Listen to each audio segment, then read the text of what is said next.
we learn that Sir David Amers, MP, died following an attack at a constituency surgery. Sir David was a highly respected MP and will be greatly missed by his colleagues at Westminster and the constituents he represented. The flag outside our offices at the Berries in Godalming will remain at half-mast this week to mark his sad loss. Our thoughts are with his family and loved ones at this very difficult time. Now, if I could ask you please for a 2-minute silence as a mark of respect. Thank you.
Thank you very much.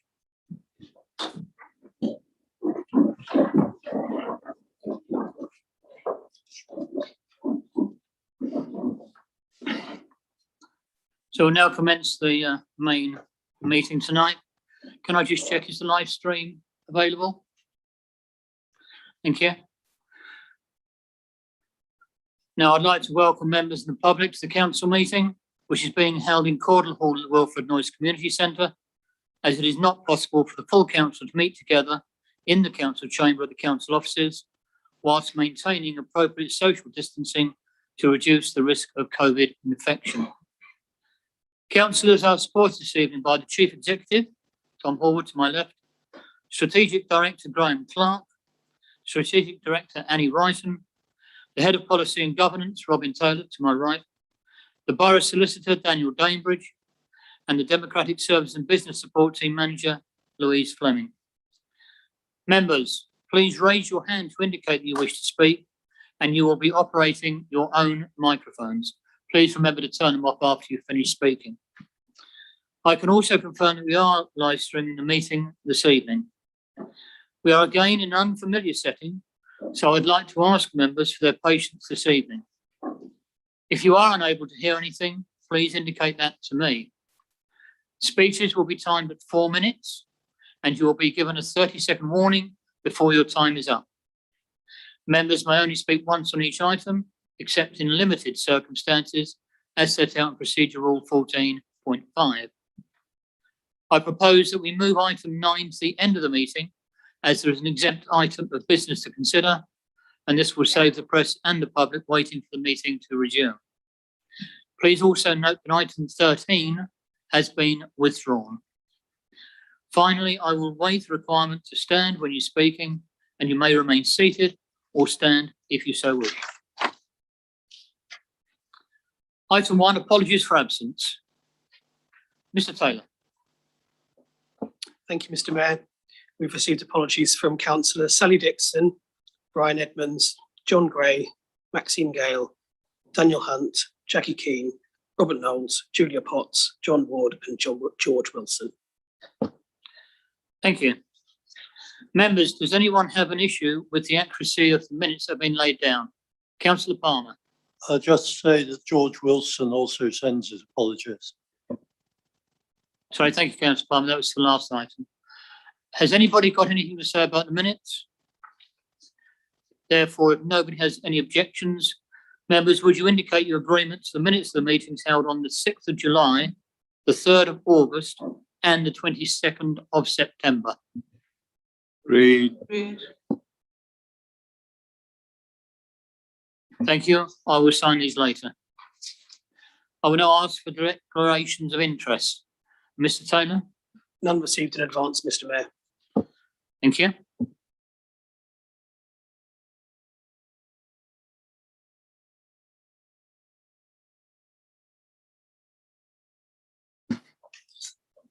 Right, I now have my announcements to make. It seems the COVID rules are now widely being dropped. Invitations to mayoral services and fundraising events are getting back to normal. Some of the highlights have been very interesting around both our boroughs and nearby.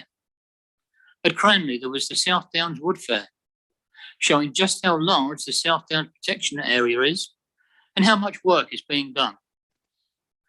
Then the 100-year celebration of Goldman Museum, again, celebrating the achievement of local volunteers. I also attended the 25th +1, because I didn't hold it last year, anniversary of the tenants panel at the Telford Rural Centre. In Hazelmere, we hosted my own civil service, which unfortunately had to be reduced in numbers due to social distancing, but I was able to affirm my dedication to the borough of Waverly. I will say that I've never seen so many people in Godalming when they hosted the Pride Day. And yes, the rainbow zebra crossing is still in place, but it is an event that we must really be proud of, because it did attract lots of people from right across the spectrum, and indeed geographically it came from a long area around. One event we must all be proud of, particularly our housing staff, is when Princess Anne opened 8 affordable homes at Miller Lane, Dunsfold. This was a joint initiative between Waverly, Dunsfold Parish and the English Rural Housing Development. Princess Anne arrived, apologising profusely for being late, as the helicopter was unable to fly due to the weather. She would have landed at Dunsfold, but she didn't. She came in a motorcade instead. King Edward's School at Whitley held an admission day service at the cathedral, where enrolment certificates were handed out. And this is a very old establishment, and Whitley would be proud to be associated with the King Edward School. Then I was able to join the young sports stars and coaches at the Hazelmere Sports Awards evening, a celebration of awards and grants for talented local sports personalities. And it is amazing what they achieve. And some of them have gone on in the past to be international champions. And I certainly welcome any sort of funding for young people, particularly in the sports and the other areas that they are in. Among many others, Farnham hosted their mayor's service, which to me meant I have now been to events right across Waverly. All the towns and village have actually been represented, and I've attended their events. So it goes to show just what a thriving community Waverly is. Yet again, most events highlight the amount of work across the borough done by our volunteers. Now, for those who think that COVID is over, I must emphasise that care and organisers of events and meetings must still ensure safety. At a recent Surrey County Council meeting, in their chamber, several of us, including me, were pinged, saying that somebody there had been in contact with COVID. On checking, I was not able to isolate because I've been double jabbed. And the new rules say that if I've been double jabbed, I needn't isolate. However, I must, like everybody else, take care which is why I'm wearing my mask tonight down there and why I'm sitting up here out the way. So one thing is you're probably aware, the rate of infection, not only across the UK, but locally is rising. So please, I'd implore you all to take care and minimise any risk you have. I aim to have a carol service with the raffle and goodies for sale on the 4th of December at Hazelmere Church. This will support the Mayor's charities, A Place to Be, High Star Animal Hospital and Skillways. And I'm glad to say that my secretary and the others here are working hard to make sure that's a success. And I'm hoping many of you will come down and spend money to raise funds. I will emphasise that these are just the few of the events Jackie and I have attended, and I would like to thank Becky, Alice and Louise at Waverly for their support and continued dedication. 3 other things I will mention. We had the Hazelmere Neighbour Plan and the Whitley and Milford Neighbourhood Plan, both through the referendum. Both were passed unanimously and will now take their place in our planning committees to protect our areas as the community sees it. And then I understand Bramley is coming up on the 18th. Thank you, that's my statement tonight.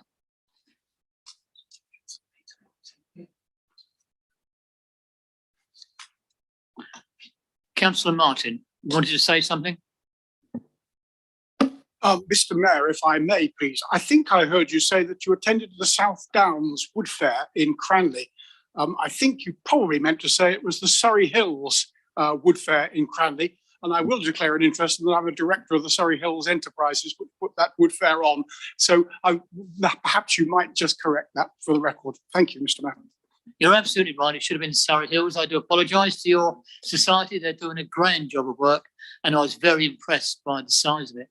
Living in Hazelmere, we're on the edge, but looking at the north side of Surrey, it's huge. So yes, I am very impressed by what they're doing. Thank you for that, Councillor Martin. I will now go on to item 5, the leader's announcement. So if I could ask the leader, please, to make any announcements. Thank you, Mr. Mayor, and good evening, everyone. And thank you for your comments in regards to the attack last Friday, which I think is an attack not just on an individual, but on the democracy that every single person in this room has stood for and stands for. And I would just like to take this opportunity to remind all councillors that if they do receive threats or feel intimidated in the course of carrying out their duties in public, that they should make every effort to report these to the monitoring officer and indeed the police if that's required. In terms of other updates from me, the Joint Appointments Committee, who have been tasked with finding a shared Joint Chief Executive for Waverly Borough Council and Guildford Borough Council, met last week for interviews and has made a recommendation that will come to both councils for consideration in early November. On the same day, I joined the other borough leaders in Surrey, alongside the leader of Surrey County Council, to question the current pursuit by Surrey of a county deal, and there'll be more on this later. I would also just like to echo the thanks and comments of the Mayor in regards to Pride that was hosted in Goldman on the 25th of September, and would also like to thank all of the Waverly officers who helped deliver the Waverly stand, who made sure that the event was supported by Waverly Borough Council, that there were comms out for the day, and even actually stood right at the front of the parade alongside many of us who are in this room, and including you yourself, Mr. Mayor. As you've also alluded to, COVID is still changing and I still think very relevant and a real risk to us. The executive in its meeting today discussed the COVID arrangements and a new COVID policy, or amended COVID policy, will be being communicated by Democratic Services soon, along with a update for all councillors, including a full brief. We have asked that full council meetings in particular, especially in light of the incident at Surrey County Council, where so many councillors were pinged in close proximity, that we should remain for full council either here or in an equivalent venue so that proper distancing and other controls can be made. We have suggested in the first instance that that be maintained until the second week of January, where it be subject to further review. I will now, with your consent, Mr. Mayor, hand over to the other members of the executive, starting with Councillor Clark. Thank you, Leader. I did intend to update Council on the planning documents portal, but as Councillor Seaborn has asked a question on this, I will reserve my update until that point. Thank you. Councillor MacLeod. Thank you, Leader. I'll keep my comments fairly brief, particularly as things haven't changed that much since the last meeting we had. On Local Plan Part 2, the targeted consultation is now underway. And more generally in planning, the Planning Improvements Programme is showing good results. As Councillor Clark has said, as indicated, there's been some technical problems which have a little bit overshadowed some of that, but I won't comment on that specifically as Councillor Clark's dealing with it. It's just unfortunate that that's overshadowed slightly the good work that's going on in planning. In terms of Brightwells, we had a meeting recently with Surrey and Crest, and they're showing continuing optimism about letting out the shops and restaurants and so on. And the target date now for opening is June of next year. It's going to be an opening of everything together, including the new cinema, not a phased opening as was previously considered. The other thing that's going quite well, Chris tell us, is that the selling of the flats is going as well, which is encouraging. I think that's all I need to say, Leader. Thank you. Thank you, Councillor MacLeod. Councillor Marriott. Yes, thank you. Thank you, Leader. I would like to add my own personal reflection to on the tragic and terrible murder of David Amos. It demonstrated to me, yet again, the importance of tolerance, fairness, and above all, the need for kindness in our daily life. It underlines the need to bring communities together who may have differing views of lifestyles so that we can understand each other's point of view. As the Mayor said, the recent Surrey Pride event was held in the borough for the first time and was very well attended, but importantly, it was very good-natured and trouble-free. And the attendance of a large number of the Mayor, and the Leader, and councillors and other officers, it demonstrated Waverley's tolerant and inclusive ideals. In all the work we do as council, we do try to do our utmost to be fair and treat everyone with respect. Respect for each other's views, even if they are different from our own. Because we understand that we all want the best outcome for all the residents and staff. Meanwhile, work has carried on in the background because words are important. I've recently been working with officers to review the council's corporate equality objectives, and I expect to bring these to council in December. In the last few months, the corporate equality group has established a small number of active citizens who are there to help support their colleagues on EDI issues. These have been trained with such skills as active listening and can be there for other staff, for any other staff when needed. I would very much like to see this scheme extended. Finally, I would like to bring your attention to an event run by the Pan-African Ahmadiyya Muslim Association UK. It is one of the very few remembrance services that specifically remember the Muslim fallen during the wars and will be held remotely by Zoom on November the 5th. If anyone would like to Zoom in, please contact me and I can give you more details. Thank you. Thank you, Councillor Marriott. Councillor Merriweather. Thank you, Leader. Good evening, Mr. Mayor and colleagues. I'd like to take a moment to update you on the situation with Wilmer House in Farnham and the Museum of Farnham Collection and Service. As I expect you know, Wilmer House itself is a Grade 1 listed demise, which has been wholly owned by Waverly since 2012, following a protracted transfer from Surrey County Council. Within the grounds of the listed demise is the main house itself, a detached coach house, and the unlisted garden gallery.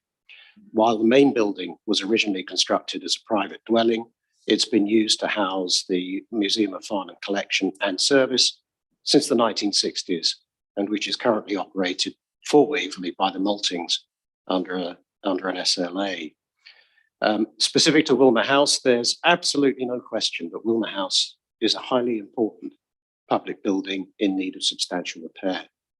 The most recent condition appraisal of the demise was conducted in June this year by our independent expert chartered surveyors, and their estimate of the medium-term costs required to bring the building into compliance with legislation through to 2025-26 is approximately £660,000, excluding contingencies, fees and VAT, and approximately £1.1 million, including that.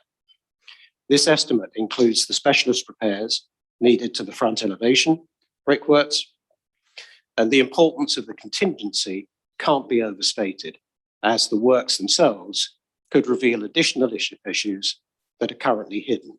And we're reminded that we were only alerted to the known brickwork problems in 2018 when work started on other unrelated repairs in the affected area. Although the other elements requiring work are less costly, their importance should not be minimized, as they include works for the protection and safety of the museum's collection, staff and visitors. I must also acknowledge that in the 4 months since that report, an additional emerging threat of cost inflation has arisen, which is reportedly affecting the construction industry generally. In terms of funding, there also appears to be no question that Waverly Borough Council does not have the capacity, let alone the appetite, to wholly fund from its own resources the repairs that Wilmer House needs. The question is funding is not merely a question of financing. Even if we wanted to, the rules, which we don't set, but which you still have to follow, restrict our ability to use capital funds because the nature of the works the building needs do not meet the capital spending criteria, regardless of whether we have sufficient capital funds available in our reserves or that they can be generated from capital asset sales or additional debt. In September 2019, Waverly and the Maltings jointly hosted a consultation meeting to brief all of the relevant stakeholders that we could gather on the situation. Since then, Waverly officers have pursued every lead both they and the stakeholders have identified that could provide funding for the repairs to the building. These have included, but not been limited to, third-party grants. This process is time-consuming, and for us has been especially so during a period of upheaval caused by COVID, and it's also been profoundly disappointing. Most recently, for example, despite submitting an expression of interest for Arts Council MEND funding following a period of close consultation with the Arts Council itself, we were not invited to make a full application. We believe this outcome was not based on the standalone eligibility of Wilmer House, on which we scored highly, but rather on the fierce competition from even higher scoring cases. During the process of identifying and evaluating the eligibility criteria and conditionality of potential grants like MEND, we faced two fundamental questions. First, whether being in local authority ownership is a help or a hindrance to securing grant funding. And second, whether Wilmer House is an appropriate and sustainable home for the Museum of Farnham collection and service. Having commissioned an options appraisal for the demise, we remain of the view that Wilmer House is an important community asset for our residents, and its future must be assessed just as much in terms of social value as value for money. Turning to the Museum of Farnham service, there also seems to be absolutely no question that Farnham wants and needs a vibrant museum, and the Maltings have provided a sterling service to our residents since 2012. However, the Museum of Farnham is now the only museum collection and service in the borough that is not independent. It's self-evident that the Museum of Farnham service would be more attractive undertaking for an independent, charitable or voluntary operator if it were housed in a fully repaired Wilmer House or elsewhere.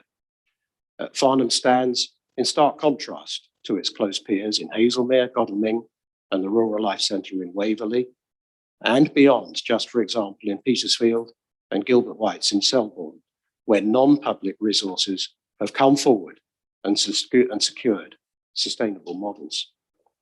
It's clear that our most immediate fellow stakeholders at Farnham Town Council and the Maltings have the appetite for this challenge, but like us, have been unable to solve so far the fundamental challenge of funding whatever business cases may be in their mind's eye for the museum service.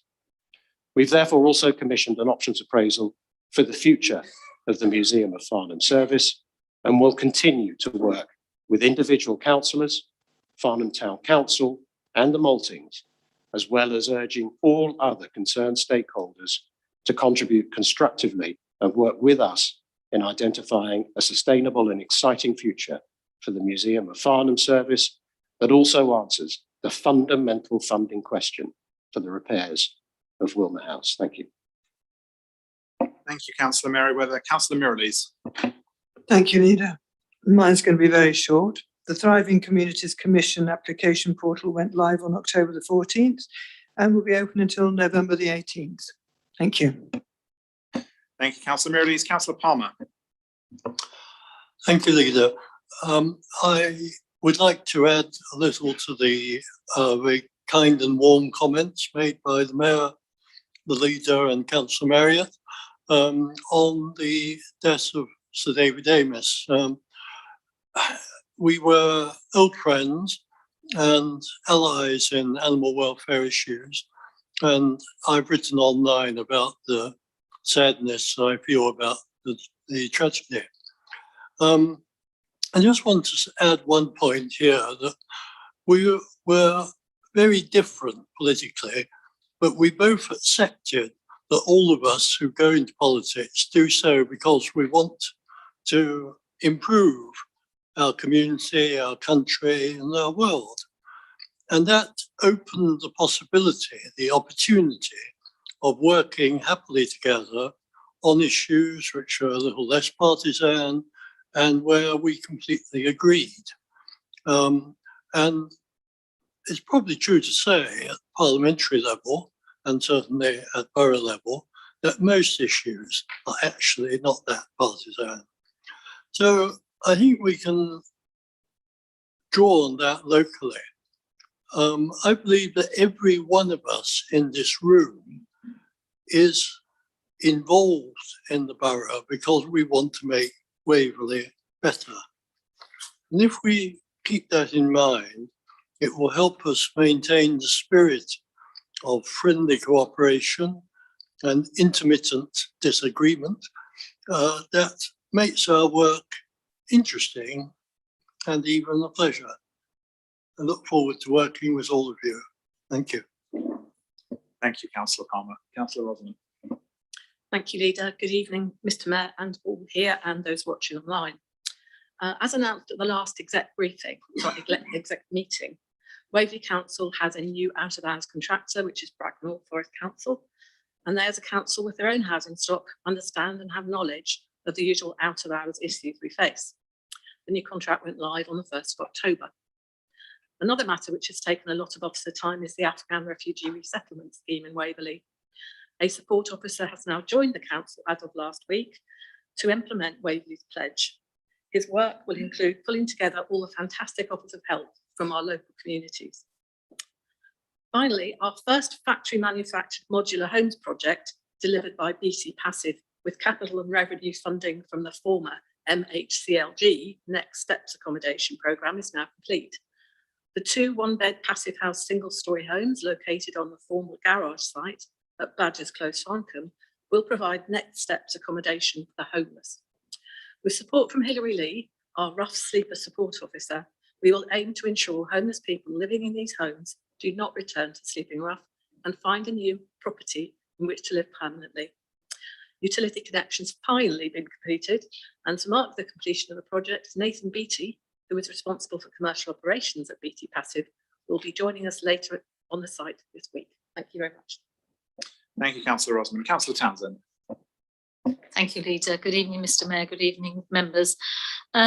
Just a few updates. The Economic Development team continue to promote businesses in Waverly, and supported by the government COVID grant, we will be distributing 62,000 leaflets to Waverly postcodes to promote our local businesses and places to visit. The leisure team continue to organise free half-term activities for residents, family and friend groups. This is the Explorer project. It's always been proved to be popular, and it'll be taking place in Broadwater Park, Farnham Park and Snoxall Fields. That's in Cranley.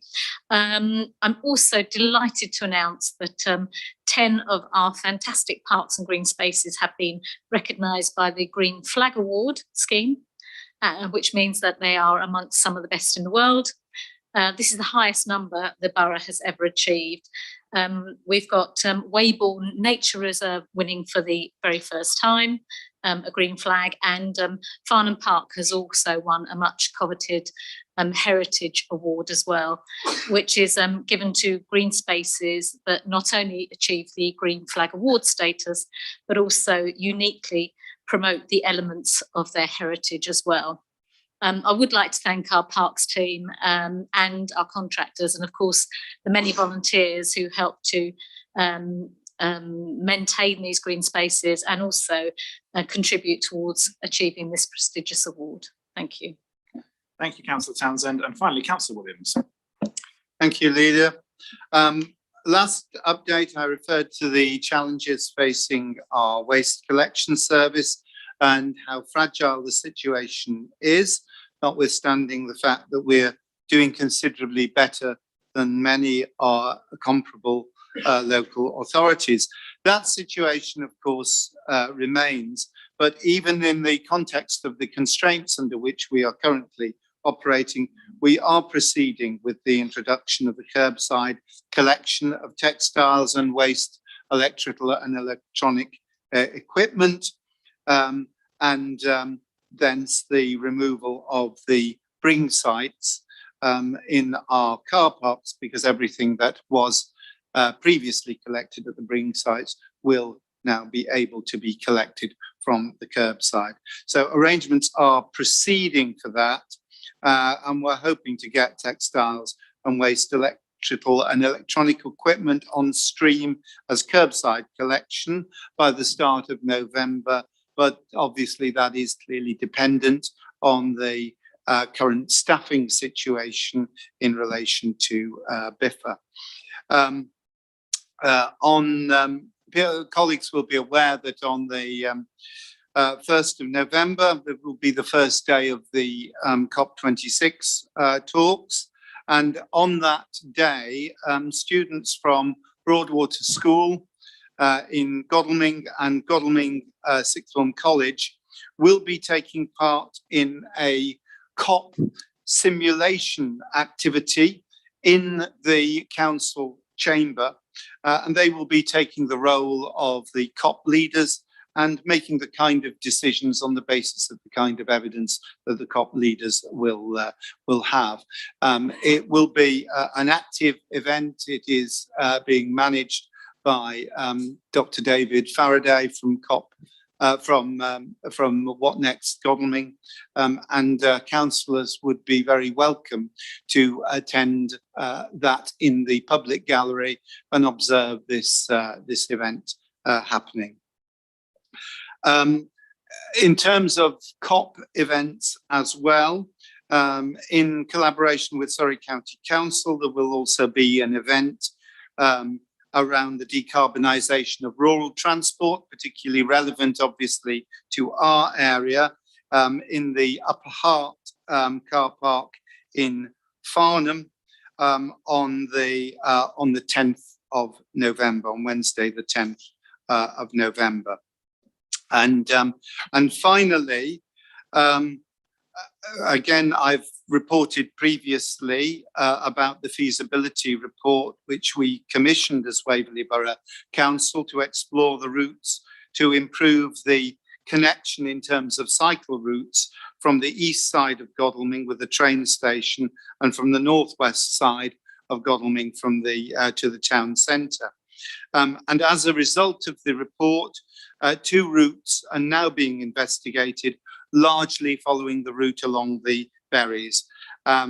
Details of the options and a link to the consultation are on our website, and the consultation will run until the 21st of November. There are 2 consultation events where the routes, plans and drawings will be available, and they will be taking place at Godalming Library on Saturday the 30th of October between 10 o'clock and 1 o'clock, and at the Waverly Borough Council offices in the reception area on Thursday the 4th of November from 3 o'clock till 7:30 in the evening. Thank you. Thank you, Councillor Williams. And with your indulgence, Mr. Mayor, one final point I wanted to save to the end, which is to formally welcome the newly elected Councillor Philip Townsend, who has taken the vacant seat of Cranley East, and just to welcome him to the Chamber on his first session with us tonight, and very quickly to thank the elections team and the returning officer for an excellently well done and well delivered election, something that is more important now, I think, in light of the circumstances of the last week, that we continue to do. So thank you all. Yeah. And thank you, Mr. Mayor. Thank you, Leader. If we go on to item 6 now, sorry, Councillor Costa. I wonder if I might just be able to ask a very quick question, if I might, of the Leader about the reports that we've just received. I think particularly prompted by the very long report we had from Councillor Merriweather. What I really wanted to ask is this. I noticed elsewhere later in the agenda that the Leader has made the comment that the Constitution more generally ought to have a good look at. And I just wonder if he would commit himself to supporting the view that there really would be, and this is a genuine point, some value in looking at the value and purpose of these oral reports. In other councils I've been involved in, they're often written reports, and I'd just like to ask the Leader if this could please be reviewed. We were sent without notice a comment from the Leader setting out his view about the need for changes to the Constitution. I think it's not unreasonable that members of the Council should have this chance to at least ask that question here as well. Thank you, Councillor Costa. Councillor Follows. Thank you, Mayor, for indulging this slight divergence from standing orders. My note sent round to all councillors was not me expressing an opinion, it was me giving advance notification, which of course I don't need to do, of an amendment, which I hope was clear. The Standards Committee is actually the group that said that they're going to in general review the Constitution, and I will leave that to the Chair of Standards and the Standards Committee to conduct their business as they see fit. As far as I'm concerned, everything about the Constitution of Waverly should be part of that review. I will obviously be vociferously defending the update process of the executive, because I think it's something that I would have welcomed when I was a backbencher, because of the sorts of information that we just never heard about. So yeah, just to be clear, my note round to all councillors was notification, advance notification of an amendment on what is likely to be a complicated subject, and hopefully we'll get the opportunity to go into that further in a moment. But thank you for your indulgence, Mr. Mayor. Yes, thank you, Leader. I thought it was best to clear that up then. If I could now go back to item 6, the questions from the public. The Mayor to report that there has been a question received from Mr. Daniel Kuzal. I understand he's not here tonight. So Councillor Williams, please read out the question and respond, please. The question from Mr. Kuzal was, we know that the planting of new trees that act to capture carbon are among the easiest actions that can be taken to fight climate change.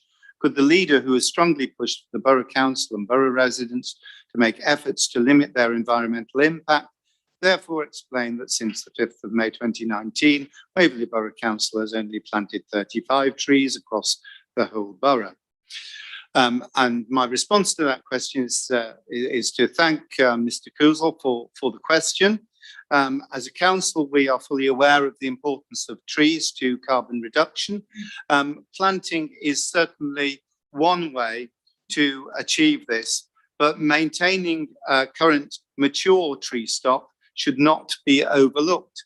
Allowing existing trees, especially in woodlands, to grow to their full size and potential through active management, for instance, generally offers much greater carbon capture than smaller newly planted trees. To this end, we're bringing together a tree and woodland policy to be adopted by Council early next year to further support our climate emergency action plan.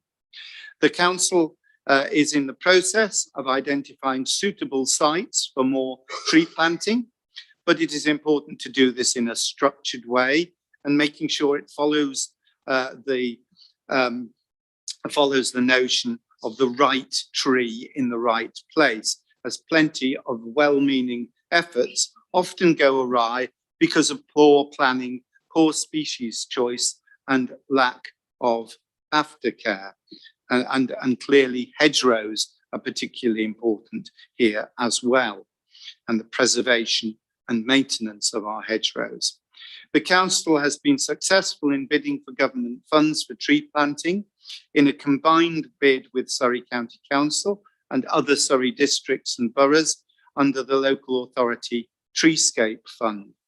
For Waverly, this means that for this coming planting season, we will receive just under £45,000 in 2 tranches for the planting, fencing and subsequent maintenance of approximately 7,000 trees spread over 5 council-owned sites across the borough. Further funding to deliver this important strand of work from DEFRA and planning policy is also being bid for. All of these efforts ensure a structured and effective approach to tree planting and management in our borough, and is necessary to ensure that we contribute to the aims laid out in our action plan. Thank you, Mr. Mayor. Thank you. We now go on to item 7, questions from members. There have been 2 questions received, one from Councillor Seaborn and one from Councillor Gale. As Councillor Gale has given her apologies, the leader will read her question and respond. So first of all, Councillor Seaborn, can you please read out your question? Thank you, Mr. Mayor. I'm pleased to say that the persistent problem my question refers to now appears to just have been largely addressed. However, I will read the question so that the problem that provoked it is on record and so that members will be made aware of the causes and solutions through the anticipated response. So the question is, at the Eastern Planning Committee meeting on September the 28th, a member of the committee justifiably expressed disappointment about the legibility of some of the diagrams in an officer report. The response to this comment was that members can always retrieve the original documents via the council's planning website. This observation leads to my question, which is directed to the portfolio holders for planning policy and for business transformation and IT. The response time to retrieve planning documents from the Waverly planning website has been generally poor, even for those members who are fortunate enough to have good internet line speeds. Anecdotal evidence suggests that numerous other councils provide planning sites that are much quicker to use. Over the last few months, performance has deteriorated due to bots and crawlers bypassing the firewall and accessing the website, to a point where it is common for it to take anywhere from 1 to 5 minutes to open individual items. On the 30th of September, Bramley Parish Council was forced to postpone its scheduled planning meeting because nobody could access any of the documents on the planning website. Please can we be told what is being done to address this totally unsatisfactory situation? If councillors can't access material efficiently, then neither can residents. And how are our planning team managing to work efficiently, or are they all still working off paper? I'm sure that I'm not alone in wanting assurances that something meaningful is being done to improve the situation. Thank you, Mr. Mayor. Thank you. If I could now ask Councillor Clark to respond, please. Thank you, Mr. Mayor, and thank you, Councillor Seaborn, for your question. The planning documents website is hosted on Waverly servers at the boroughs. It shares the storage environment with our enterprise data management system that is used across the authority for our line of business applications. This EDM stores millions of documents. We engaged with Civica as our software provider to troubleshoot the download speeds and issues that we've been experiencing over the past few weeks. And their analysis highlighted an issue with malicious traffic flooding our servers. So we needed to resolve the malicious traffic issues before continuing with any further investigation. Once we have eliminated this traffic, Civica will then be able to analyze the average response and download times to determine if they are acceptable. The current issues with the planning documents website are caused by considerable traffic from bad bots and data scrapers. Bad bots are defined as software applications that run automated tasks with malicious intent over the internet. We have proved that this is the main performance issue by stopping all external traffic to the site and accessing it internally, as our planning department does. And the performance is as expected. As soon as external traffic was allowed, the performance issues started again. So we have now purchased a service from Radware, which was activated on the 10th of October. This allows more granular blocking of bot and scraper traffic than our current firewall allows. This service, has spent a week in learning mode and proved that the site was attracting significant bot traffic. All this unwanted traffic must be processed by the portal, which means legitimate traffic is throttled. As part of the investigation process, we can allow or deny traffic from certain geographical locations. And using our regular firewall settings, we have now currently restricted all traffic except for the UK and Ireland. The learning mode of the Radware service has now concluded, and the system will be able to differentiate between welcome and unwelcome traffic and can activate blocking of the latter. Interim reporting shows that in one 24-hour period last week, we had to process hits from 170,000 unwelcome bots, many of which were generated in the UK. Now that the blocking has been activated, we have already seen a positive impact to the download speeds, and clearly we'll need to scrutinise very closely just how positive that impact is over the coming weeks. Activation is not the end of the process. The data that is generated will inform our thinking and actions going forward in attempting to improve the performance even further. Thank you, Mr. Mayor. Thank you, Councillor Clark. Will the leader please read out Councillor Gale's question? Thank you, Mr. Mayor. The question from Councillor Maxine Gale is as follows. Could the executive or council direct, as a matter of policy, that any applications by developers to change or amend previously agreed tenure splits are automatically referred to the appropriate planning committee for decision and not dealt with under delegated powers by officers? And the reply is as follows. For those that aren't aware, the origin of this issue came up at Eastern Planning, where a large development attempted to vary the tenure mix, and it was required to be called in to be addressed. And I'm fairly pleased to say that Eastern Planning absolutely threw it out unanimously. It did raise a further point, though, going forward. So my reply to Councillor Gale, thank you for your question. And I agree that if a developer wants to change or amend previously agreed tenure splits, then this should come before the relevant planning committee for consideration rather than being dealt with under delegated officer authority. To do this will require a change to the scheme of delegation in the council's constitution, and I have asked officers to draft a report to the next meeting of the standards committee for its consideration and recommendation to the next available council meeting for approval. That way members can discuss the issue and understand it in more depth, and hopefully that will be an appropriate response to what could be quite a serious issue, particularly for a council that cares as much as we do about genuinely affordable and social housing. Thank you, Mr. Mayor. Thank you, Leader. If I now take item 8, which in effect there are no motions have been received. Item 9, as you're aware, has now been withdrawn. So we're going on to item 10, which are the minutes of the Audit Committee. Councillor Marriott, I understand you're presenting. Thank you, Mr. Mayor.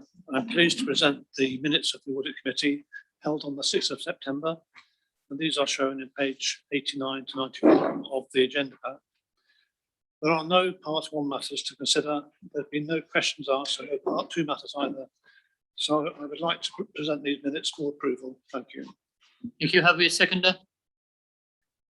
Thank you, Councillor Davison. I would be glad to second that. Councillor Eldridge. Sorry. Oh dear. Yes. I think you mean me, Mr. Mayor. Thank you very much. Can I, on a point of order, ask in future that committee reports that come to council are in the correct format? The audit committee minutes do not refer to part 1 or part 2. I appreciate that in the main part of the agenda it says there's no part 1, but as the rules are different for part 1 and part 2 items, it would be helpful if the actual minutes correctly stated there are no part 1s, and then put the rest under part 2, as has happened for the executive minutes and the standards minutes. Thank you. Thank you, Councillor Goodrich. So I'm going now to ask the council to agree to receive and note those minutes. Can I have a assent on that, please? Agreed. Agreed.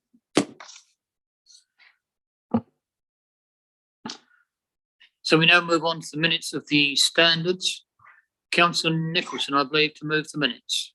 Thank you, Mr. Mayor. I'm pleased to present the minutes of the Standards Committee held on the 27th of September at pages of 95 to 102 on your books, and to consider recommendations. I believe I have a seconder. Please, second, Mr. Mayor. Thank you, Councillor Goodrich. There is part one matter for council's consideration, set out in the following agenda item, STD 621, proposals following council's resolutions on the 20th of April 2021. I understand that the leader wishes to put forward proposals on additions on operations at this point. Thank you. Councillor Follows.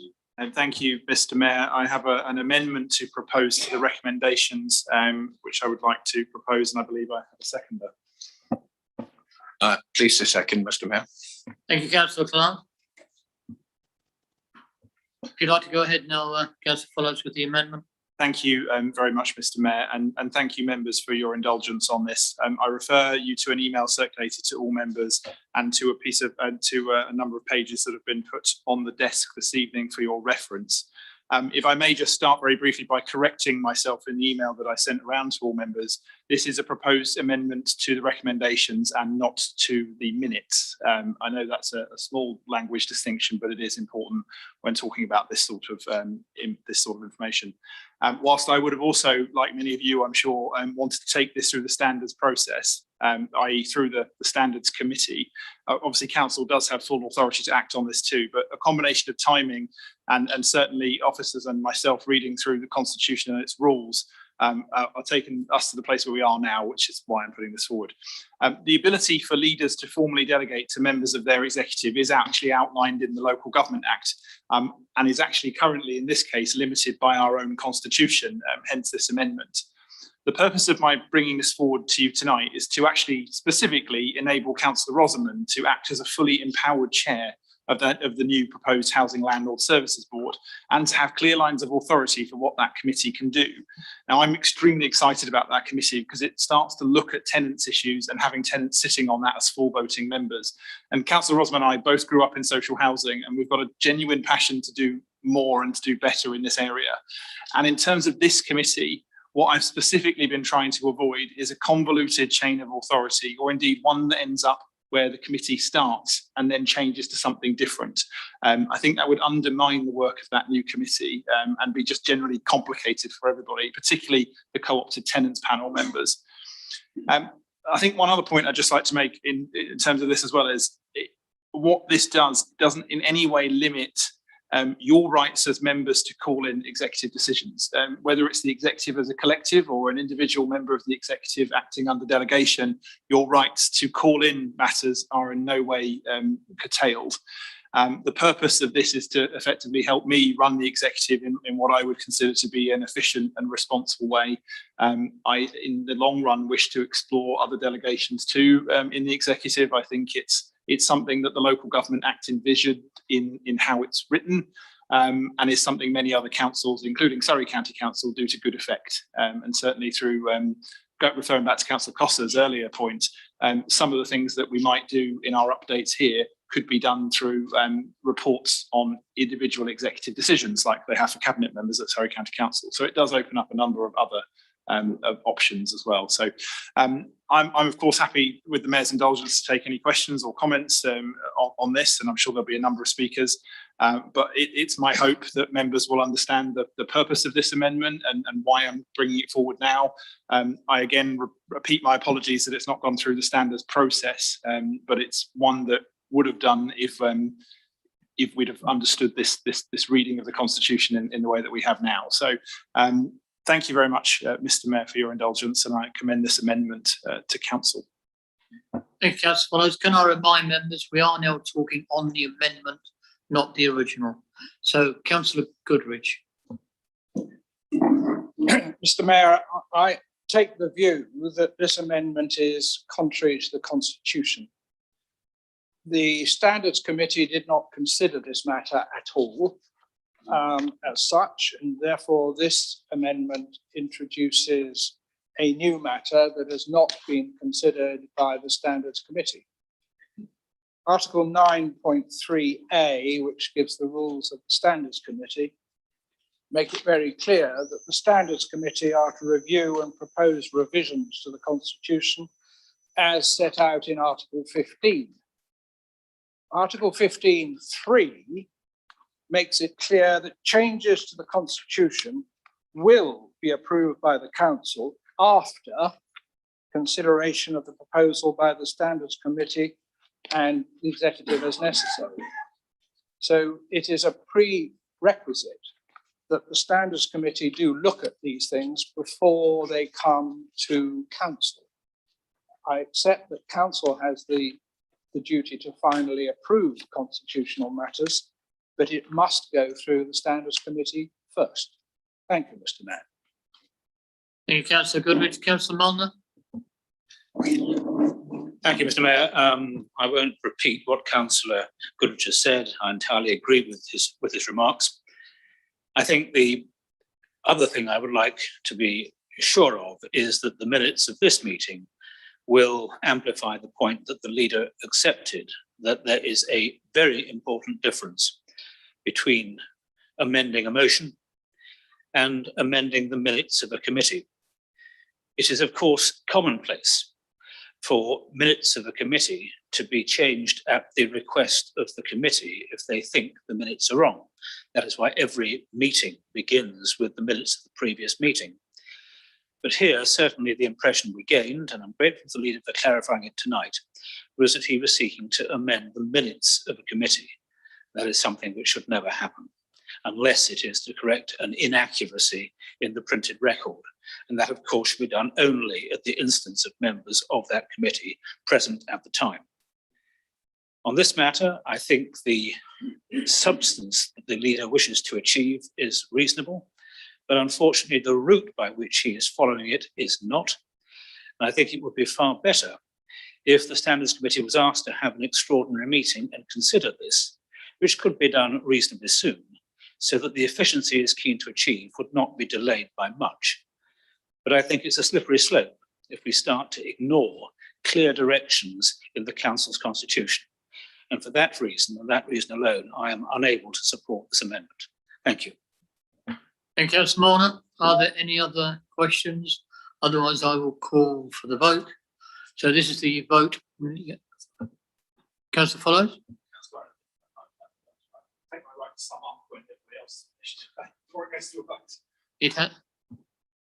Councillor Costa, a late hand. It's a very simple question. I had assumed that the point having been made by Councillor Goodrich, it would not be unreasonable, as he's making a point specifically about this being unconstitutional, to ask for a view from the monitoring officer or our chief executive before we take a decision.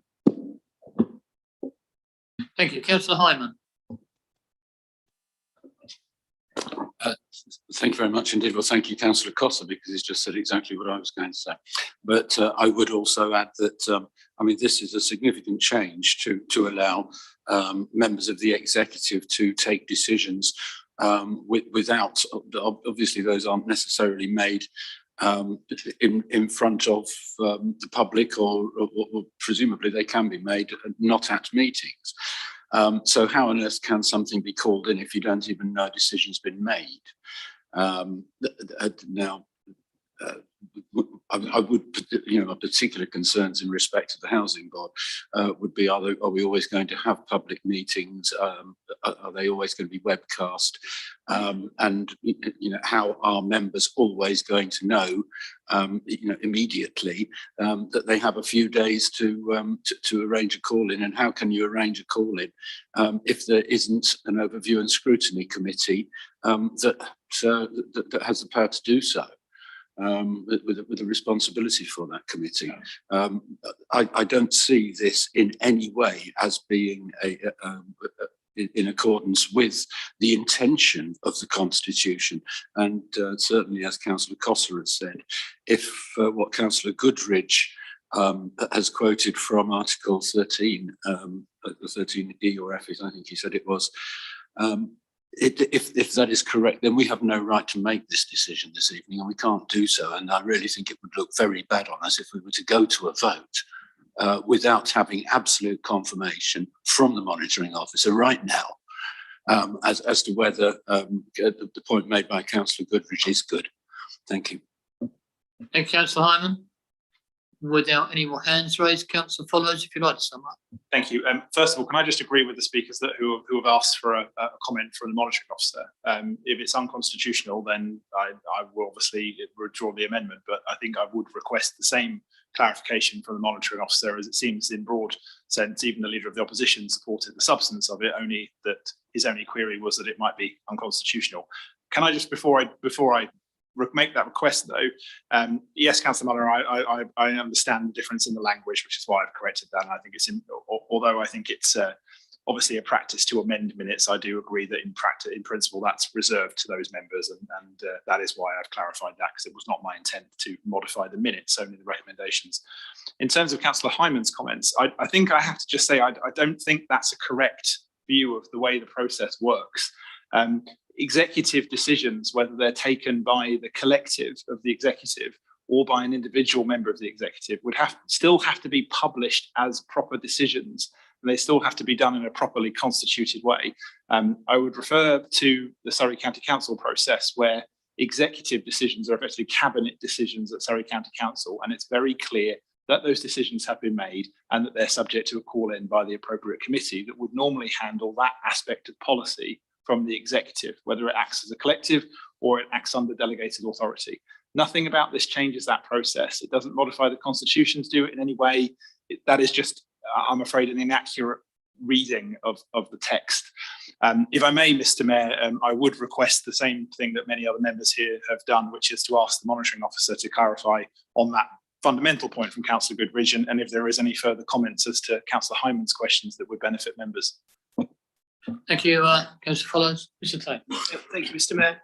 So I'll pick up on Councillor Hyman's point first of all. At the moment, when the scrutiny committee makes a decision, before that decision takes effect, there's a decision notice. When the executive makes a decision, there's a decision notice, and that allows the scrutiny committee the 5 days to call it in, that window of time. That process will be the same. So if any executive member with delegated authority makes an executive decision, there'll be a decision notice, and there'll be the same window of time before that decision takes effect, within which the scrutiny committee, under the rules within the Constitution, can call it in. In terms of the other question from Councillor Goodridge, I mean, it's not at all unusual, nor is it unconstitutional in my view, for council member to propose an amendment to recommendations before council.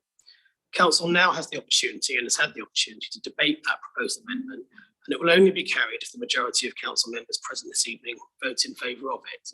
Obviously, the council may choose, if it wishes, to not agree this amendment. It might agree to do something different, for example, send it back to the Standards Committee. But I'm content that the council leader, as a member of the council, is able to do what he's done this evening. Thank you. Thank you, Mr. Taylor. Sorry, Mr. Mayor, could I crave your indulgence? I think the point has been slightly missed. And I defer to Mr. Moore, is this a question for the monitoring officer? It is yes, it's the question that was asked is whether, given the Constitution appears to be mandatory, that these matters must go through the Standards Committee first. And on this occasion, this has not happened. It is possible for us to take a proper decision. I don't doubt the fact that motions or recommendations to be amended, but this particular amendment appears to fall foul of what the Constitution actually says. And that's the point Councillor Goodrich was making. I'm sure he'll correct me if I'm wrong. I don't think Mr. Taylor, with all due respect, has really answered that question. Thank you, Mr. Barnett. Mr. Mayor.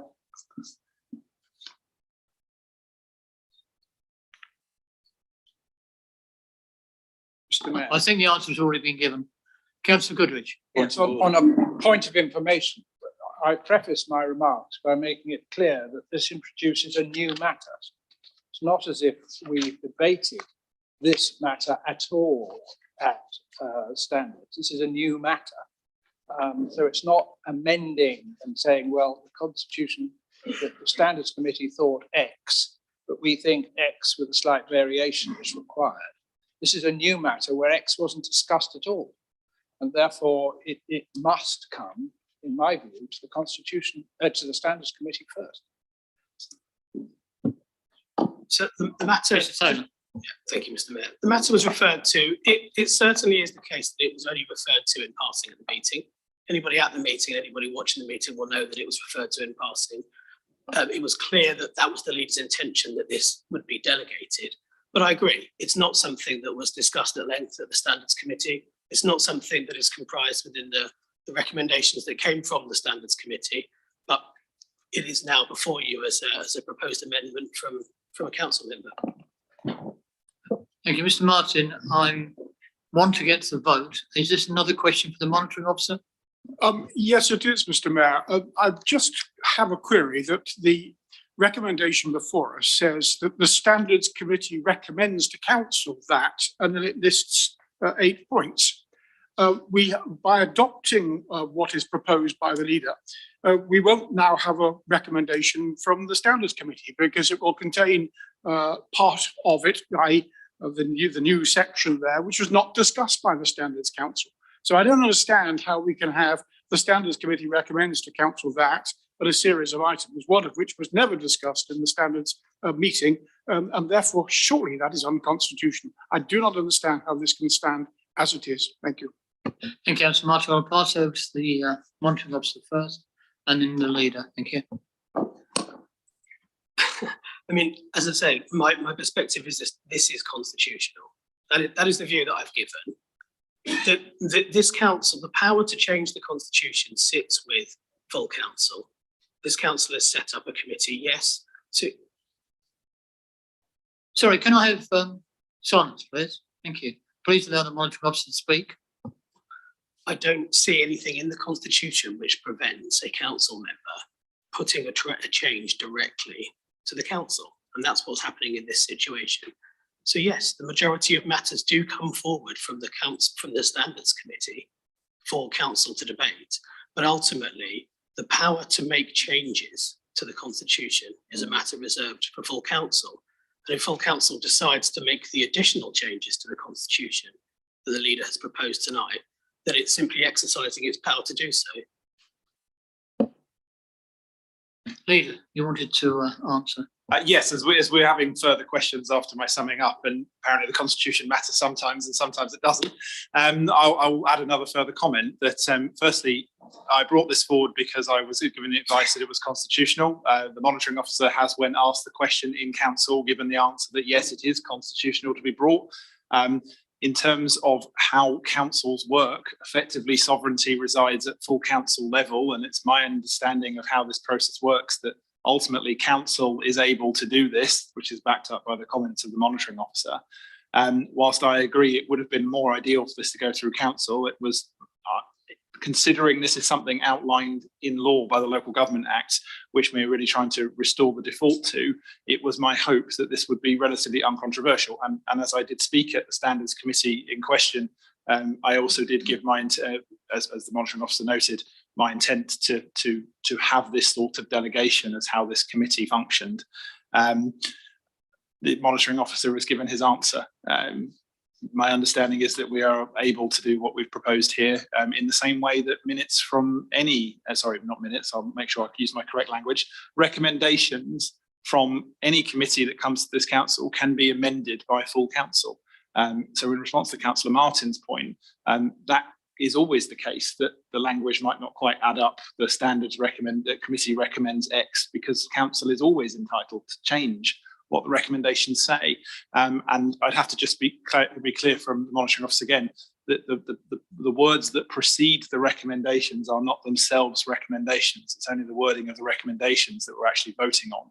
The rest of it is just text that makes up the report. So again, I just add the monitoring officer concludes that this is constitutional. Councillor Mulliner, you made it very clear that you were not opposed to the principle of this, only that you believed it to be unconstitutional. The monitoring officer has said that it is not. And therefore, I continue with the amendment, having had those reassurances. I hope members understand the reasons why I brought this forward.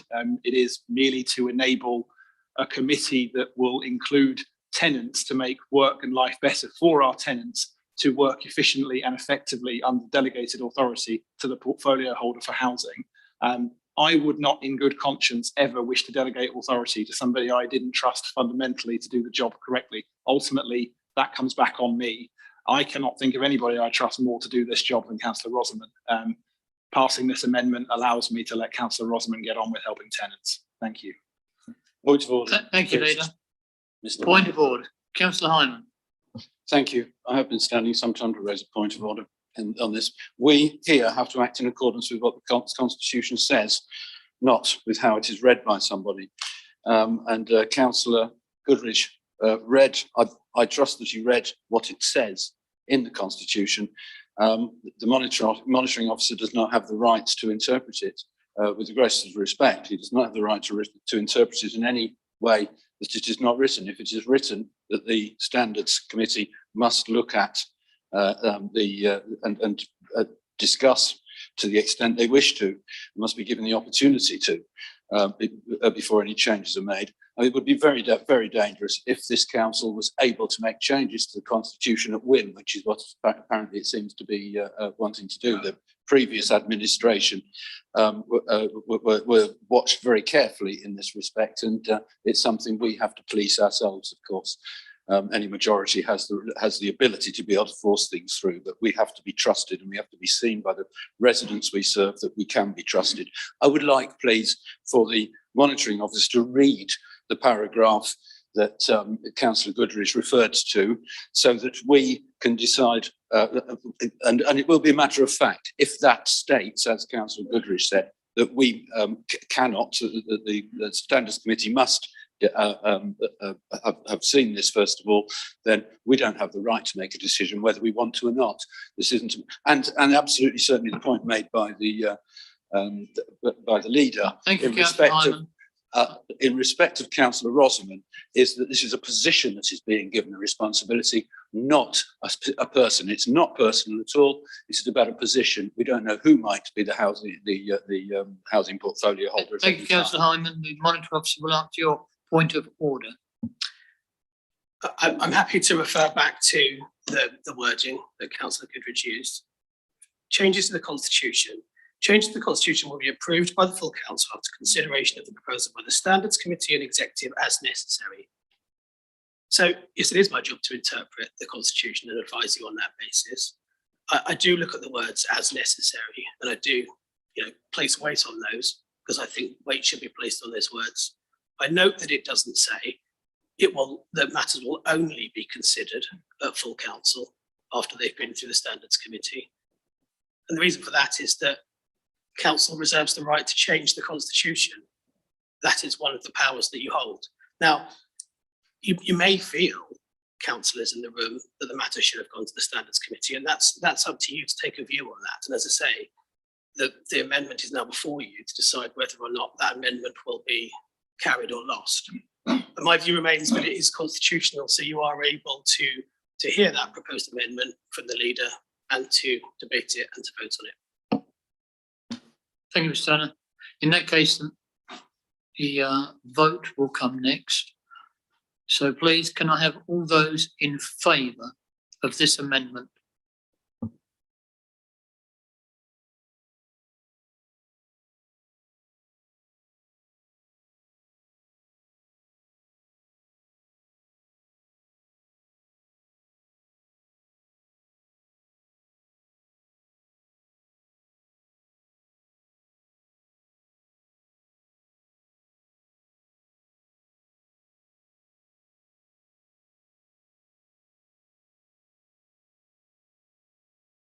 All those against?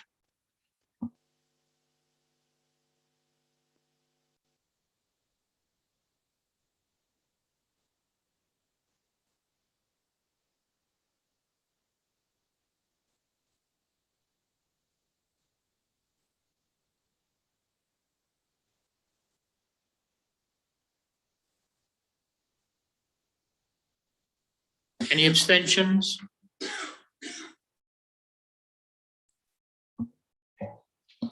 Louise, can you read out the result, please? Thank you, Mr. Mayor. That was 24 for, 16 against and 2 abstentions. Therefore, the amendment stands. Now we go back to a debate on the original motion, please. So have we any questions for the original motion? Councillor Follows. Thank you very much, Mr. Mayor, and thank you, members, for understanding the nature of that amendment. I speak in support of the recommendations now amended from the Standards Committee. I want to thank them for the very thorough job that they did in enacting the will of this council to flesh out the basis of the new committees. I think they've done an excellent job. I attended the debate myself and contributed, but it was just very well handled. I'm looking forward to what will be, I think, a changed but robust scrutiny process that will allow us also now to have tenants involved with important housing matters. We know full well from our recent STAR survey how important those tenants matters are, and this enables us to do that. There are a number of other tweaks that have been proposed by the Standards Committee, all of which I consider very sensible indeed. So I very much thank them for their work, commend the recommendations, and ask that members give it their wholehearted support, and thank you all. Thank you, Councillor Seaborn.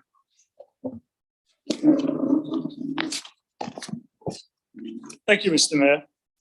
While reluctantly accepting recommendations 1 to 3 in the Standards Committee minutes, I remain concerned about the terms of reference in Annex 3 to those minutes. I can accept that certain aspects of housing can reasonably be handled by the new board, but I'm not convinced that the terms of reference are yet adequately clear. Article 6 of the Constitution states the following: overview and scrutiny committees also have a key role in the policy development process, in reviewing budgetary and general policies, making recommendations either to the full council or the executive on future policy options, and providing the framework for accountable, transparent decisions. In contrast to that, we have bullet 3 to the specific terms of reference for the Landlord Services Board, stating that the board will receive reviews of existing policies or the introduction of new policies relating to or affecting council's tenancies. Well, since the board contains a member of the executive, it can't act as a scrutiny entity, and I don't believe it's intended to be a scrutiny body. And yet, it is to report direct to the executive. So I have to ask, who scrutinises the reviews of existing and new policies that the board deals with? If those policies are to be scrutinised by one of the new ONS committees, then surely that should be stated in the board's terms of reference for avoidance of doubt. Thank you, Mr. Mayor. Thank you, Councillor Seaborn. Are there any other hands? I can't see any. Councillor Follows, would you like to sum up? Oh, sorry. I'm afraid it's not my right to. It's the Councillor Nicholson in this case. Nicholson, yes, he proposed it. Councillor Goodrich, you suddenly put your hand up just before. Yes, Mayor, I expected a little bit more debate, but can I say that one thing that I'm not happy about is giving the option of standing or remaining seated during debates in full council.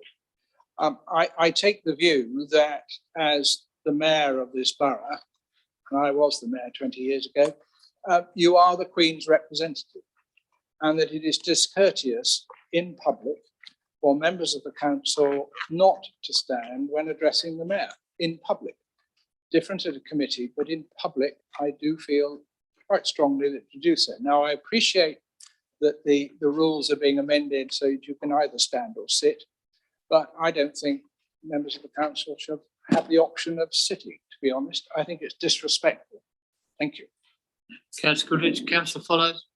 I'll try and respond to this quickly, but I think it's also disrespectful to assume that those who might be impaired in their accessibility or in otherwise unable to stand are showing disrespect by not standing or by forcing them to make that point clear in public, just to ensure that somebody else doesn't take any disrespect. Mr. Mayor, you know full well I have all the respect for you in the world, both as a councillor and as a human. I hope very much that you don't consider my sitting down to speak to be disrespectful, or Councillor Clark, or any of us here. I, for example, had a leg vein taken out from excessive flying with my employer back in the day. And so leaping in and out of my seat is not always the easiest thing to do, even at the grand age of 35. I've chosen now to let you know all of that, but I'm sure that the Mayor doesn't take disrespect by my asking to sit. And I'm sure others don't mean you any disrespect if they choose to sit. This amendment gives members the option to do what they see fit, and to make that clear. Thank you very much, Mr. Mayor. Thank you. As follow Councillor Jenny Else. Thank you, Mr. Mayor. I just want to point out a typo, which is rather irritating, in Annex 1, page 116. And we appear to be reducing from 10 to 20, which I think is pushing things a little bit further than this council can actually manage to do. I think it should be the other way around, that's all. Obviously wasn't proofread. And the other thing I'd just like to say is in, I think, page 119, it refers to together of the relevant overview and scrutiny committee in the second to last paragraph by the coordinating board if they consider it necessary or appropriate. Could I ask what coordinating board that is? Because earlier in the report, it says the overview and scrutiny coordinating board is going to be ended. So do we have another coordinating board? I'm asking genuinely that I haven't heard about. Thank you. Thank you, Councillor Else.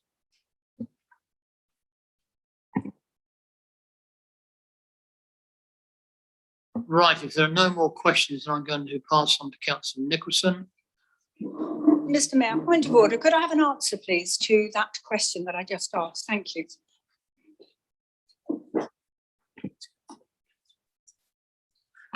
Councillor Nicholson. Thank you, Mr. Mayor. So it's now a matter of simply voting on STD 621 proposals set out at 11.1. Thank you. Thank you, Councillor Nicholson.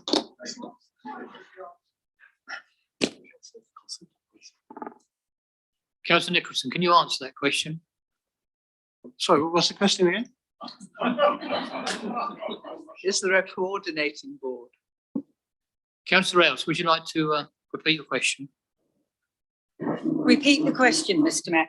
Yes, page 119 refers to the overview and scrutiny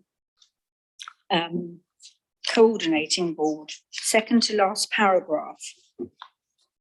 And I believe we have dispensed with the coordinating board, or will have very soon. So I'm wondering what coordinating board this is referring to. Yes, this is the coordinating board between the previous four ONS committees. So we've decided, as there's only two now ONS committees, there's no need to have any formal coordinating board. So therefore, it's quite straightforward to remove that.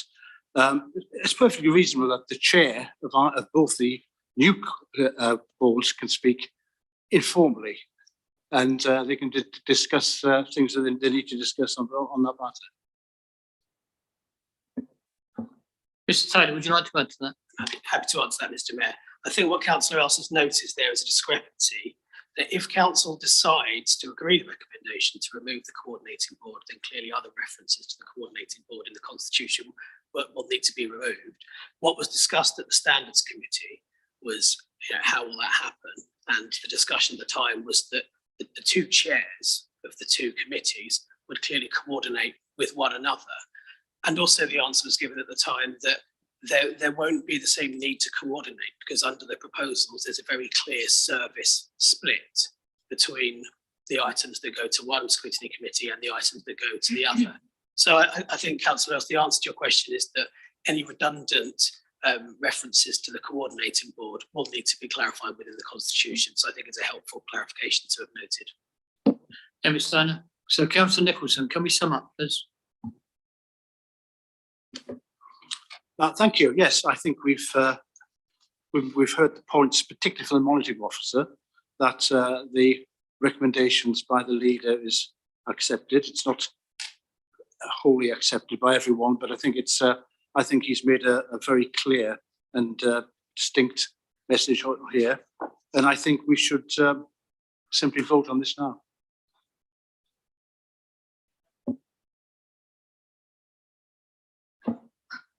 Thank you, Councillor Nicholson.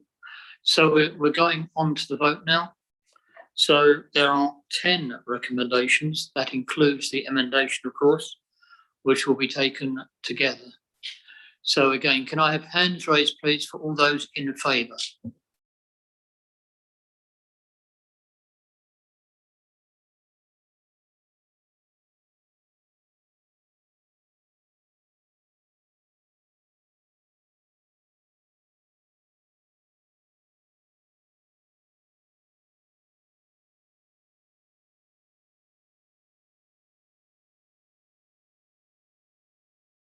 Thank you. Those against?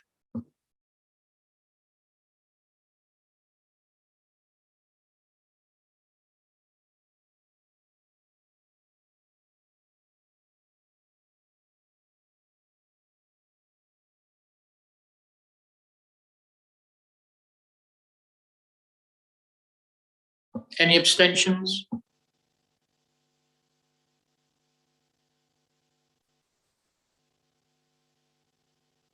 Thank you. If you could tell us the result, please, Louise. Thank you, Mr Mayor. That's 25 for, 16 against and 4 abstentions.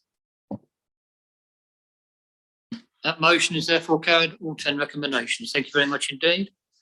We now go on to item 12, the review of political proportionality and allocation of committee seats. Leader, if you could introduce and move the recommendation from the executive, please. Thank you very much, Mr Mayor. The report is in front of everybody, hopefully, and is a recognition of the change following the election in the Cranley East ward and the removal of one member back from independent to the principal opposition. I believe I have a seconder. Please, seconder. Please to second, Mr Mayor. Thank you, Councillor Clark. Any in speakers? I can't see any hands at all. Would you like to sum up? I think it's very clear, and thank you to the Democratic Services team for crunching the numbers. Thank you. In that case, we need to adopt the 3 recommendations which are set out in the report. Are those agreed? Thank you, members. In that case, we now move on or back to item 9, the minutes of the executive. If I could ask the leader to introduce the minutes of the meeting held on the 5th of October 2021. Thank you, Mr Mayor. Pleased to introduce the minutes of the 5th of October, and I believe I have a seconder. Please to second, Mr Mayor.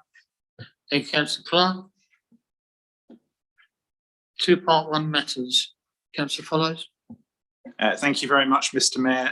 Item 9.1 on the agenda refers to the review of members' allowances scheme, which is a report from the Independent Remuneration Panel. I would just like to publicly thank that body for their work and for a very frank and useful conversation that I had in my interview with them. The recommendations that the executive have made are as follows: that we note the report that in view of the continuing significant pressure on the council's budget, there's no change to members' allowances scheme until after the next borough elections in May 2023, at which time the scheme should be reviewed again by the panel. I would just add to that the principal reasons behind this are twofold. Firstly, 2023, should the Boundary Commission, Local Government Boundary Commission recommendations be enacted to reduce the council from 57 members to 50. I personally feel, and obviously that will be for whoever's the administration of the day post 2023, that would be a more appropriate juncture to review members' allowances more holistically and based on the new number of councillors and the number of wards. And in practice, we all know that the national insurance rise from the government is likely to be the first of many rises at all levels of government, both to pay for COVID, Brexit and various other issues within the country at the moment. And I very heartily suspect that all local government entities are going to be putting up their precepts and taxes. And as a result, I think it would be grossly inappropriate to pursue any further rises for councillors. And obviously that's a matter of conscience for members. I would just add that the debate the discussion I had with the panel really went down to a more holistic need, I think, to redo how councillors are actually compensated for their time. And I particularly reference town councillors who often do a great deal of work for absolutely no compensation whatsoever. It's also a system that realistically skews the representation on council to either those who can afford to be here or those who have retired. And that's something that the remuneration panel in a wider sense could address or maybe should address, but isn't within their remit. So we had that quite wide-ranging discussion, but ultimately it's not something that can be done now.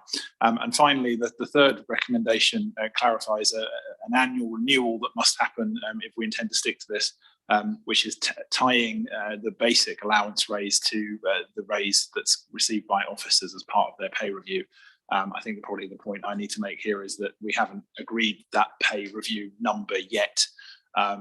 So I can't speculate as to the exact figure for that, but yet, because that's still to come. But I commend these recommendations. I think I have a seconder for the specific recommendations, and I hope members will support the principle that an allowance rise for members would not be something that either the public would see well or that morally we should support. So thank you, Mr. Mayor. Thank you, Councillor. Seconder. Yes, more than happy to support that and to second it, Mr. Mayor. Thank you, Councillor Clark. Are there any question speakers? Yes, Councillor else at the back. Sorry, Councillor Seaborn. I can't see your nameplate, but I'm sorry. Thank you, Mr. Mayor. Can I query, I would imagine, to the monitoring officer, the detail covered by recommendation 2. The recommendation is for no increase to the members' allowance scheme until after the next elections, and I have absolutely no problem with that, supporting that given the current financial circumstances. But I would like it confirmed that recommendations 4.3, 4.4 and 4.5 of the independent remuneration panel are included in the term members' allowance scheme, because they're not explicitly mentioned in the recommendation to council. And I wouldn't want to vote on this item and then discover that part of the IRP's work is not being covered. So if you could have some clarity on that, I'd appreciate it. Thank you, Mr. Mayor. Thank you. Any other questions before Councillor Palmer? Yes, I also support the proposal, and I think it's pretty obvious that we could only take an increased allowance at the expense of considerable public outrage.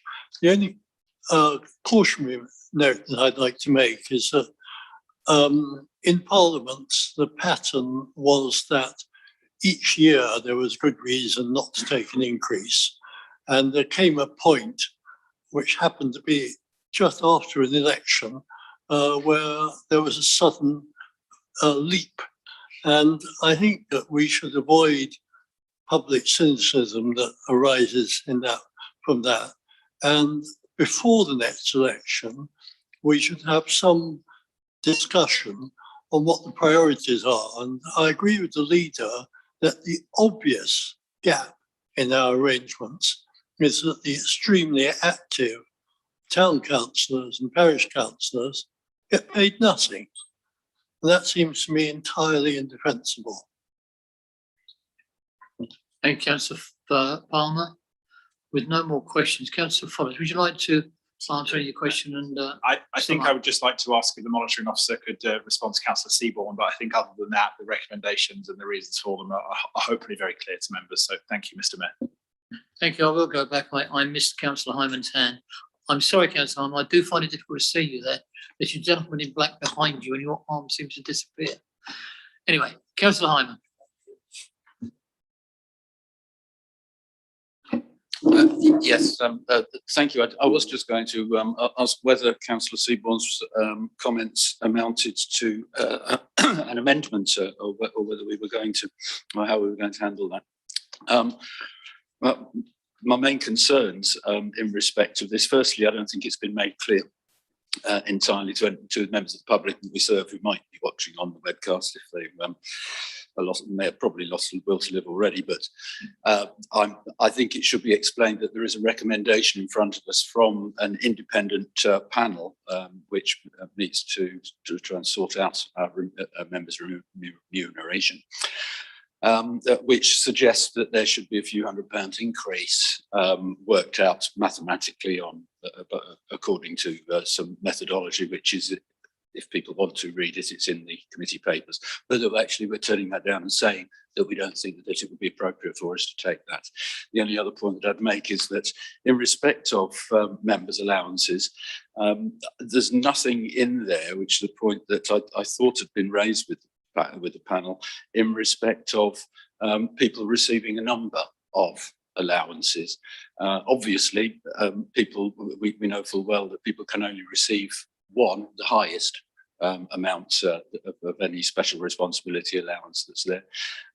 But it doesn't seem to make sense that some people can have 2 or 3 allowances and other people who have to do the work that because they end up not having time to do their job properly, other people have to pick up that work, and then those allowances are effectively going to waste.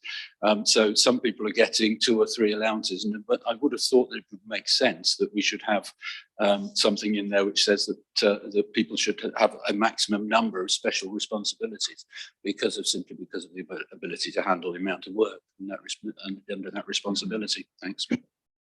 Thank you, Councillor Hyman. Councillor Fonners, can you answer that? Yeah. Firstly, thank you for reminding us that the panel actually did recommend that we increase it. We're actually doing the opposite of what they proposed, and that's because of the economic climate that we all find ourselves in. I'm one of those councillors who also has a semi-full-time job, and every moment that I'm doing something with council is something that I'm not doing paid work for. And I'm probably one of the people here that their allowances probably don't cover the gap in salary that they're not receiving because they're doing council work. So in many respects, there's not a lot of nuance in how the allowance system works. Quite a lot of people, it's break even just about. And if you're not already privately wealthy, being a councillor is probably quite hard. And that's probably why we have so many people who are already retired or privately wealthy as councillors. In terms of Councillor Hyman's other points, I think it depends on the person, and to just restrict the amounts of different posts they can hold. In some cases, they're entirely compatible. In some cases, they're deeply incompatible. As one of the people who's responsible for nominating people to positions, I don't tend to go, oh, well, they're doing this job and this job, so they've exceeded their quota of jobs. I ask if they're capable of the job. Do they want to do the job? Will they do things better for Waverly and for residents? And if the answer is yes, that's probably where I stop asking any more questions. And my final point would be just to ask the monitoring officer in regards to Councillor Seaborne's questions, because that's obviously very valid. Thank you. Mr. Taylor. Thank you, Mr. Mayor. So I can see where the question arises from, because obviously the panel made a number of recommendations, and the recommendation that's coming forward to this council is essentially that all of those recommendations which involve increases are not to be adopted. If you go through and cross-reference all of those against the current scheme, the majority of those that were mentioned by Councillor Seaborne are already within the scheme. So 4.3, the recommendation there really just says we propose no changes to the current travel and subsistence allowances. So essentially it's recommending as is. 4.4 is the same, 2 as is recommendations, because we already do both of them. And 4.5 is not recommended to the council because it proposes new arrangements and an increase, which the recommendation is that council doesn't adopt those. So everything is covered by the recommendations within the papers, but it's a fair question, so thank you. And Mr. Taylor, we therefore go on to the fact that there are 3 recommendations. These are set out in the report. Are they agreed? Agreed. Thank you, members.